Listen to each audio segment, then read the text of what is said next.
Recently, there's been a lot of discussion about ethics in relation to computer science and technology in general. So we look at a lot of companies and what they're doing in terms of practices.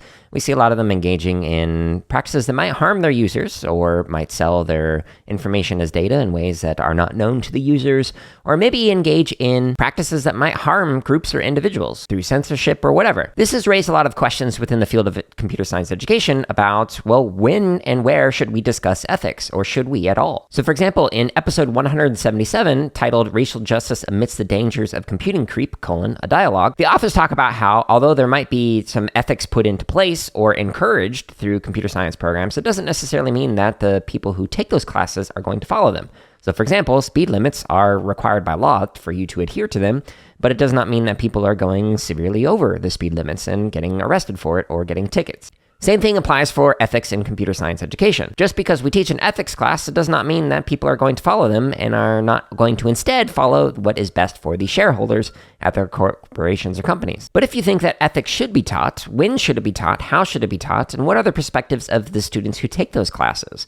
We actually explore this question in today's paper that I'm going to unpack, which is titled, This Applies to the Real World, Student Perspectives on Integrating Ethics into a Computer Science Assignment.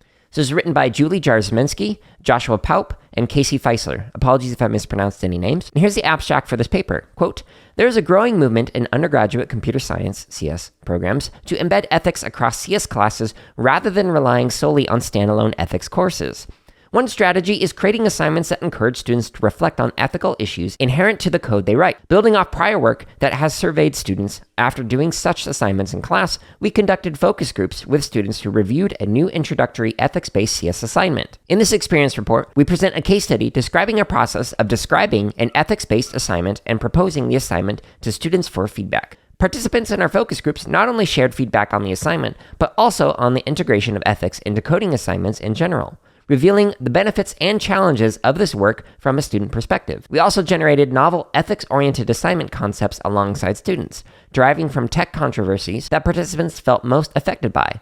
We created a bank of ideas as a starting point for further curriculum development, end quote. So this study was with undergraduate computer science majors. We're going to talk about this in relation to K-12 computer science education, but this is applicable in higher education as well. How do I know that? Well, I taught every single grade, kindergarten through doctoral student, in a variety of contexts like music education and computer science education contexts. So I have a wide range of experience over a couple of decades now. All right, in the introduction for the paper, the authors talk about how there are many different approaches to satisfying ethics requirements for degrees in computer science. Some degrees might have a standalone ethics computer science course. Other degree programs will have a broader ethics course that might be specific to technology as a domain or just ethics in general. And then some will take an approach of embedding ethics like throughout different assignments and different courses throughout the entire degree program. The same thing can apply through K-12 education. You might have a standalone unit that is specific to ethics in computer science and computer science education, or you might have like a class that is just related to ethics in general, or maybe digital citizenship as well,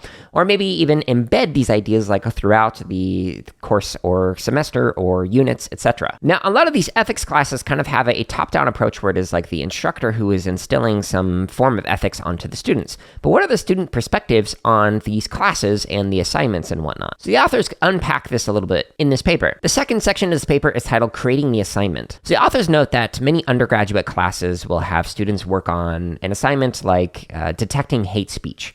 And so while the authors admit that this is a worthy assignment to go through, it can cause harm for some people who are directly impacted by that kind of speech. Think of this from like a SEL or social emotional learning perspective, which I'll include a link to that in the show notes for some other podcast episodes that specifically unpack what is SEL in relation to computer science education. And you can find those at jaredoleary.com and just click on the podcast tab. You also find a bunch of gaming and drumming and more computer science education content on there. There's literally thousands of hours worth of content on my website available for free, so check it out. And if you enjoy that content, maybe share it with somebody else. Helps more people out. Anyways, back to the assignment. So instead of doing a hate speech assignment where it's like a minoritized group who's being attacked by another group, the authors decided to create an assignment that kind of removed some of that potential for harm. So here's the assignment prompt. Quote, Catter is a social media platform built by and for cats. The Cats platform has recently been getting spammed by dogs, so they have decided to remove all mentions of dogs from their platform entirely. However, cats are not great at programming. They need your help in removing all of the dog content from their platform, end quote. Now, this reminds me of episode 70, which is titled Eliminating Gender Bias in Computer Science Education Materials, which kind of talks about how you might be able to eliminate some of the biases that are in instructional materials by not using gendered objects. So if you want to learn more about this particular idea, check out that episode. Again, that's episode 70, and you can find it at jaredoleary.com, and you can find that in the show notes for this episode. So the start of this assignment begins with the students kind of exploring how to find whether or not the word dog is found within a text, and then removing posts that have that kind of reference. But the next part of the assignment is to explore different lemma. So like to think of dogs in dog and D-O-G-G-O, doggo, or D-A-W-G, dog, etc., which are like different variations of the word dog. So that dives a little bit deeper, but then they actually explore, well, what about other references, like negative comments about cats, or even references to dogs without actually using the word dog. So in this portion of the assignment, they use the NLTK sentiment analyzer, which would look at like intent rather than just specific keywords. So that's kind of like the basic structure of the assignment itself. And there's some reflection afterwards and things like that. Now, the next section of this paper is titled The Evaluation Methods. So in this section, they talk about how they had 90-minute focus groups for 3 to 5 participants each, and they would kind of talk about this assignment. And so from page 2 of the PDF, this is what the tasks were that they had to complete. Quote, 1, pre-questionnaire about content moderation. 2, review of coding portion of assignment. 3, group discussion and individual surveys on coding portion. 3A, reactions to the assignment. 3B, how they would complete it. And 3C, any changes they would suggest. 4, review of reflection portion. 5, group discussion and individual surveys on reflection portion. 6, brainstorm new assignment ideas centered around ethical dilemmas. 6A, generated list of tech controversies. And 6B, discuss how these controversies tie in with CS topics, end quote. In the end, they ended up with 16 individual participants, and the group sizes were 2 to 5 for this portion of the study. After the group interviews, they went and did a thematic analysis. So they transcribed the discussions, and they would go through it and kind of assign a code that kind of like was an abstraction or a summary of what was stated in each one of the sentences. And when you do that kind of code, you might have multiple codes, and then it's created a list of themes that they explored, and then they kind of explored, well, how does this compare across like the different participants for each one of these themes, etc. All right, so section 4 is on the findings. So the first subsection is the strengths of the assignment. One of the key findings in this particular section, it talks about how the students appreciated the pretend scenario with the cats and the dogs, and how this eased them into a discussion on content moderation with humans. The participants thought this brought in real-world application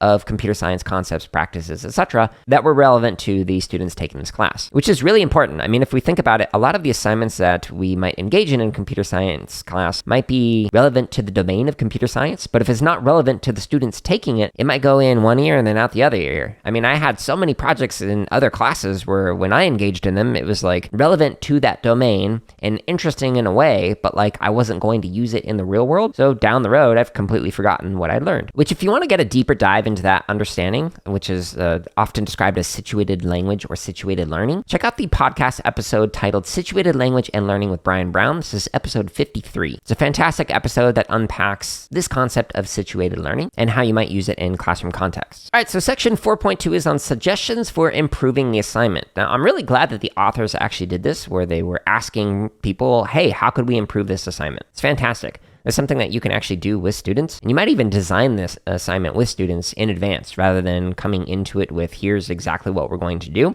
You might have some options or like a menu to be able to choose from. Thank you, John Stapleton, for that idea. And the student might come in and go, I want to be able to do this, this, and this. And what about if we added this other thing that's not on the menu or a selection of the different options that are available to us? This is something that I've done with like undergraduate classes, graduate classes, and even elementary students, where it kind of like help them come up with an assignment for themselves that related to something that they needed to learn for a class or for a degree or whatever, or was just interesting to them. But here's what the participants said about how they might be able to improve the assignment. So some thought the assignment may have been too difficult, so being able to reduce the difficulty level might help some students. So for example, using some code examples to kind of build off of, rather than having to like code something without any examples to build off of. They also felt that the assignment could be shortened by removing the sentiment analysis and just engaging in a discussion on that topic or reflecting on it rather than actually doing it. Another suggestion from the cybersecurity world was using the build it, break it, fix it approach, which was basically you would have it so that one person would build something,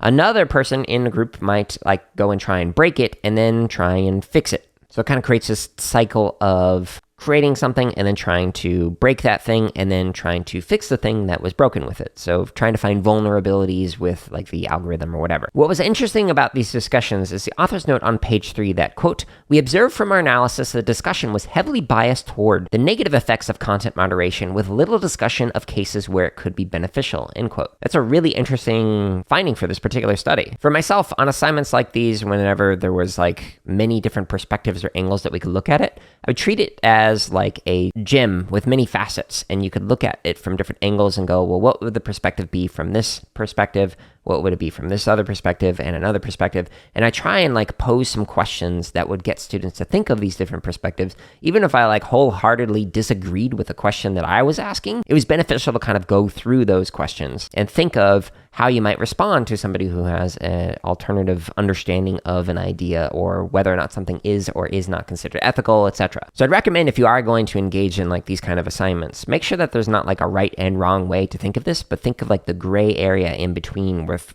some of these. Like, well, while we might consider this to be unethical in terms of how it's impacting users, it's also benefiting the shareholders of this organization. So let's talk about how there is some give and take, and that we need to acknowledge both of them and understand both of them. Because if people are going to go into CS, like if they're going to create an app or something or a game, they're going to have pressures from both sides of things, and they need to make like different stakeholders happy with this, not just the users and not just the board of directors or the shareholders, etc. In other words, there's just many more nuances to consider when it comes to ethics in relation to technology and computer science, etc. But the next section, 4.3, kind of talks about this a bit more. So this is on the opinions of integrating ethics. Most people had a positive reflection on this assignment. They like that this is situated within the real world, that it allowed them to kind of like dive into some interests on advanced topics. Quote, "However, participants did raise concerns about the integration of these topics into technical assignments. Some expressed that they would rather study ethics outside of CS curriculum and prefer it be a standalone course.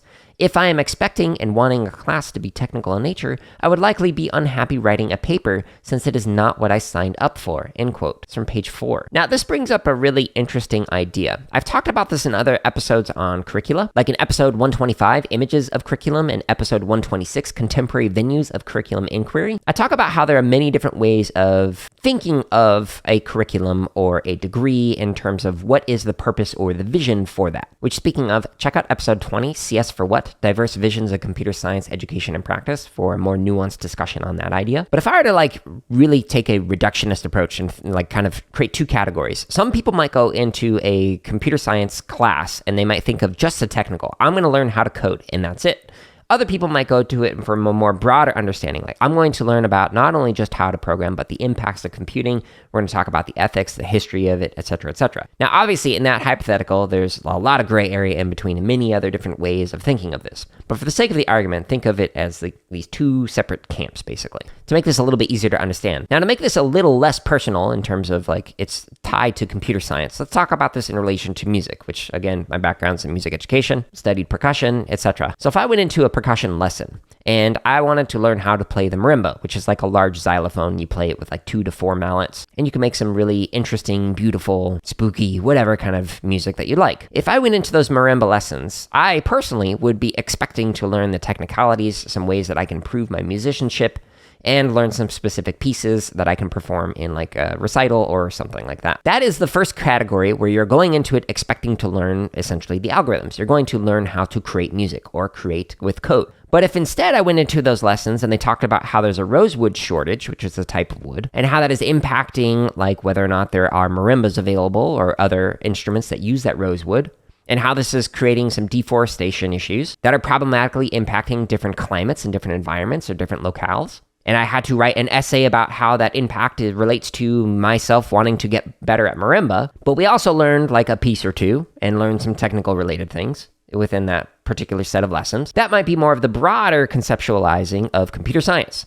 So again, on one hand, we have the technical. I'm learning how to play the instrument. On the other hand, I might learn somewhat how to play the instrument, but also focus on other areas like some of the ethics related to playing that instrument. It's the same thing with computer science. We might learn just the algorithms, or we might learn algorithms and the ethics or impacts of what we do with those algorithms. Again, there's a lot of gray area in between those two different camps that I've created. But the point is, students come into these classes with an expectation of where it's going to lean towards one of these camps or another one of these camps. As computer science educators, we also might lean more towards one or the other. You might have just heard that and go, well, duh, Jared, we're supposed to focus on this camp and not this other camp. But another computer science educator might have it completely flipped. Or somebody might have a completely different perspective from a third camp that I didn't even mention. All of these are things that we could think about when we are teaching students or designing a class. And that might be something that you discuss the first class that you have with students. Here's what the expectations are so you can manage them from the beginning.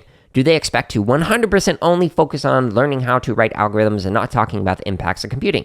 Or is it mainly going to focus on impacts of computing and not necessarily even talk about the algorithms? Again, where you align, there's no right or wrong way of doing this. I think in a healthy way, it should probably be somewhere towards the middle, but it depends on what you're signing up for. Are you signing up for a computer science degree, or are you signing up for a boot camp to learn how to use a very specific programming language in a very specific context, just so you can get a job?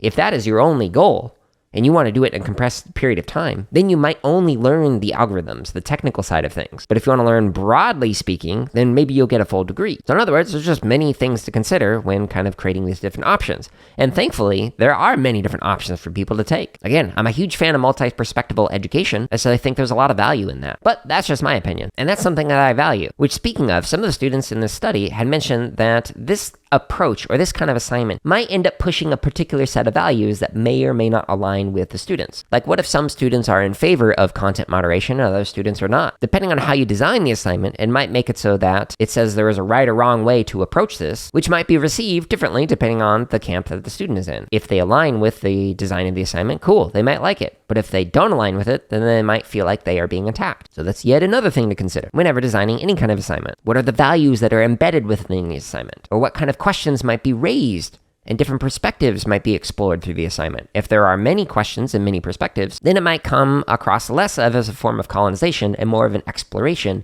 of different understandings on a particular topic. Now, the last subsection of the findings is 4.4. So this talks about new assignment ideas. So the authors describe how they collaborated with students to come up with some different ideas for different variations or extensions that they could add on this particular topic. So for example, on page 5, they have a table and it has some different contexts that they might explore. Like, they might be able to explore algorithms for organ donor matching, or addiction to social media, or a context of dark patterns on the web, influence of search engines on what news stories users see, misuse of user data and right to be forgotten, user data and privacy, usability and inclusivity in web forms, and mental health impacts of social media apps. All of these are really interesting ethics discussions or assignments that could be explored. And if you want to see what the assignment ideas are for each one of those, because you might want to use them in your classroom, make sure you check out page 5 of this paper. Now, one of the things that I really appreciate is the authors talk about how they tried to improve the assignment based off of feedbacks that they received. So in section 5, which is titled Improvements to the Assignment, they talk about how instead of using paragraph text, they created basically a list of steps that students could follow to go through the assignment and have very clear understanding of what they're supposed to do for each one of those steps. That is a very simple little change that you can make in an assignment that might help some students. So another thing to improve the assignment is they realize they need to balance out the scenario so it doesn't just explore the harms of content moderation, but can also talk about the benefits of it and kind of explore some of the potential false negatives and false positives that might occur with content moderation. These are all great reflections to have on how to improve an assignment, and it's something that I highly recommend. Like, for example, I had a professor that I did a residency with across multiple semesters of the same course. So I did 3 semesters in a row with him, and I wanted to see how he kept some stuff the same and what he changed and why he ended up doing that. So we engage in a lot of conversations about how after we completed a project on a particular idea or whatever, or even just a simple assignment, we would talk about what worked with this particular assignment or project and what didn't work, what could we fix for next time, or try and improve rather. And then the following semester, we would try and implement that improvement in a different way. And again, just go through this continuous cycle of improving the assignment or project. I think that is a really worthwhile thing to do, and I praise the authors for being open with this and talking about how, hey, we've created this thing, it's imperfect, we recognize that, we got feedback from the students, and we're sharing you how we have changed things based on that feedback. I think that's a very realistic approach to how you might engage in these kind of assignments, rather than, I've made an assignment, I never need to touch this again, it'll be relevant for the next 20 years of myself teaching. Probably not. Now, this paper ends with a discussion, and so in the discussion section, the authors say, quote, "We believe CS educators can empower students to become more proactive in considering social impacts of their work. Embedding ethics topics and discussions throughout computer science coursework can help accomplish this and has other positive side effects," end quote.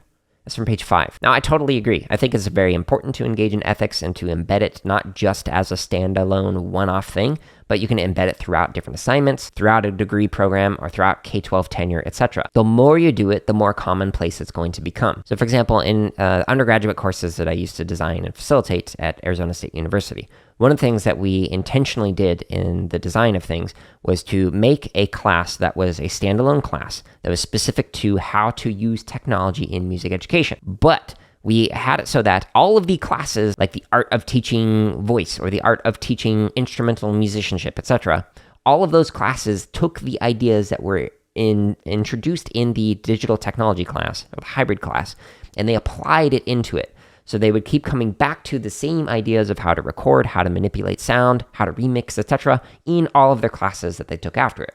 So it was a standalone course, but it was reinforced repeatedly every single semester after that.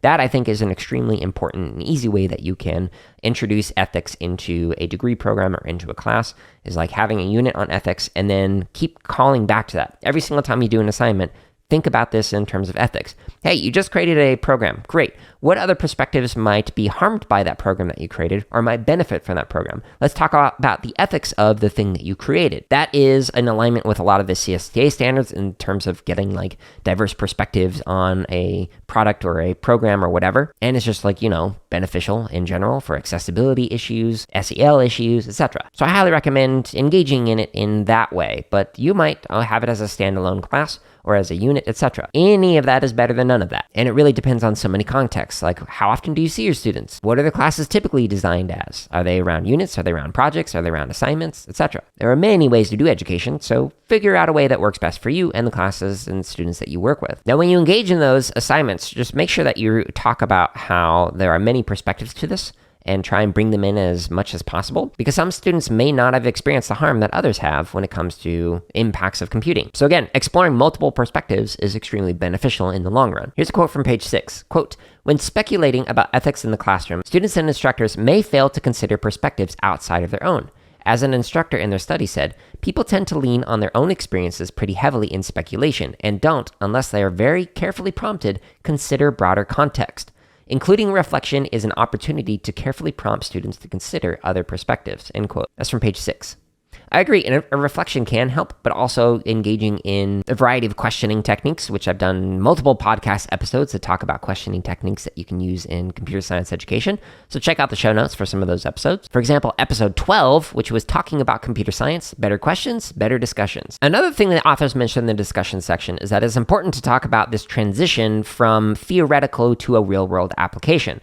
So if you're going to have like a hypothetical scenario that is like using cats and dogs or inanimate objects or whatever, and then you transition into how does this impact you as an individual or communities or groups of people, etc., there needs to be some kind of guidance in that and some kind of weaning into it without just like jumping into the deep end, because it might be harmful for some students and not necessarily for others. Again, think through the different perspectives that your students might have that you might not understand when they're jumping into things that might have negatively impacted them in their life. Another thing that they mentioned is that it's very helpful to have a discussion group or a focus group kind of talking about the assignment.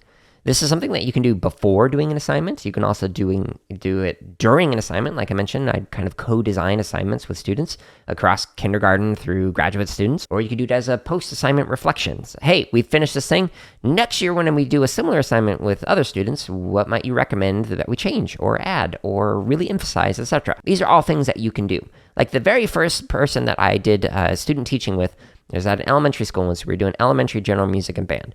And so at the end of each one of the lessons, he would kind of like write a little note in the lesson, change this for next time, do this for next time, because he wouldn't teach that lesson again until the following year. And so it was like helpful for him to be able to kind of keep track of what worked really well, what could he modify for next time. That's something that you could also do if you have a similar approach. Now, the authors also note in the discussion section that there are many ways you can approach teaching ethics, but if you focus on how to think through ethics rather than what to think, this can make it a little bit more open for students who might disagree with your values and your understandings or your ways of being, and make it so that many people can engage in the ethics course in a way that is beneficial to everyone. Now, if you want to see the course materials and the assignment and whatnot, they do include a link to that. It is footnote 1, and this is at the very bottom of page 6, so make sure you check that out if you're interested in it. Now, at the end of these Unpacking Scholarship episodes, I like to talk about some of my lingering questions and thoughts when I read through each one of these publications that I share on this podcast. One question that I have is, what's your preferred balance between thinking and doing in computer science? This is important because, again, if we think of those two different camps, like if we have some people who think we should just focus on the doing, and other people think that we should focus on the thinking about the impacts of computing, there's going to be some tension in there. So you need to be able to figure out where is your preferred balance as an educator, and what do you want for your students? Now, if we broaden this, and again, think outside of computer science, and like, let's go with something that I'm interested in. I'm interested in gaming.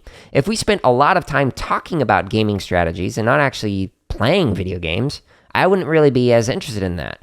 I also wouldn't be just interested in just playing without actually thinking about it. I personally prefer some kind of more of a middle ground, but some people might be more leaning towards one end versus another end. Some people really like only talking about strategy and not necessarily playing it, and other people only want to play it. Same thing again applies to whether what you want to just think about or just do or create with computer science, concepts, practices, skills, etc. Now, for yourself or for the students that you work with, how does your preference change across different subject areas? In some classes, you might lean more towards the doing. In other classes, you might lean more towards the thinking. Why is that? And how does that preference align or misalign with the students you've worked with in those different subject areas and contexts? Or when they think of your class, computer science or technology or coding or whatever it's labeled as, what are their preconceived notions of where it's going to align on that continuum? Which camp will it lean towards, one more or the other? Another question that I have is, what's your own rationale for including or excluding ethics in your classes? What approach or approaches do you lean toward? Do you like to do a standalone unit on ethics? Do you like to have a standalone class on ethics? Do you like to embed it into different assignments or only have a single assignment working on ethics? How did you come to that rationale and that understanding, and how do you think that is impacting students long term? What would be the pros and cons or affordances and constraints of using a different approach in terms of how much time you have, in terms of what students are supposed to learn in relation to standards, which I problematize in many other episodes? All of these are important things to consider when trying to figure out when to include ethics or not. Another question that I have is, how might we connect ethics with other frameworks? For example, there's a framework that John Stapleton recently introduced me to, and it's called Aesthetic Perspectives, Attributes of Excellence in Arts for Change.